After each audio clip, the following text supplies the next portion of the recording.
Hello বন্ধুরা, আজকের পর্বে দেখতে পারবেন রাঙ্গার আসল পরিচয় ফাঁস হয়।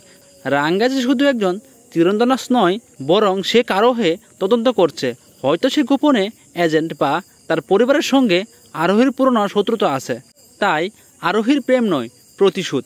আরোহী হয়তো একলব্যকে ভালোবাসে না, সে শুধু প্রতিশোধ নিতে এসেছে একলব্যর পরিবার থেকে, কারণ তাদের কোনো পুরনো দোষ আছে।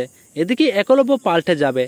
একলব্য যদি রাঙ্গার বিরুদ্ধে চলে যায় এবং আরোহীকে বিয়ে করে, তাহলে রাঙ্গা আরও শক্তিশালী হয়ে ফিরে আসবে, তাও আবার একজন চ্যাম্পিয়ন তীরন্দাজ হিসাবে। অন্যদিকে নিশা এবং রাঙ্গা একসাথে গোপনে কাজ করছে। নিশা যেন একা নয়, সে রাঙ্গার পুরনো বন্ধু বা সাথী, এবং তারা দুজনে মিলে আরোহীর কুকর্ম ফাঁস করতে চায়। এদিকে নতুন খোল চরিত্রে আগমন। হয়তো একজন নতুন মহিলা তীরন্দাজ আসবে, যে রাঙ্গার প্রতিদ্বন্দ্বী হবে। সে রাঙ্গার অতীত জানে এবং রাঙ্গার দুর্বলতা প্রকাশ করবে। তো বন্ধুরা, এই ছিল আজকের আপডেট। তো পরবর্তী আপডেট সবার আগে জানতে হলে আমাদের চ্যানেলটি এখনই সাবস্ক্রাইব করে একটি লাইক করে পাশে থাকুন।